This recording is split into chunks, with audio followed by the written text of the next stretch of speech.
How to get 60 FPS on Nintendo Switch Fortnite. I'm going to tell you how to get 60 FPS on Nintendo Switch Fortnite. If you're using the original Nintendo Switch, you're locked at 30 FPS. No settings, no workarounds, just a hard cap. But with the arrival of the Nintendo Switch 2, things have finally changed. Epic Games released an optimized version of Fortnite built specifically for the new console, and it runs at smooth 60 frames per second.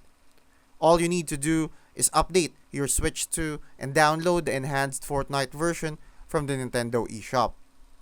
It's not the same build used on the original Switch.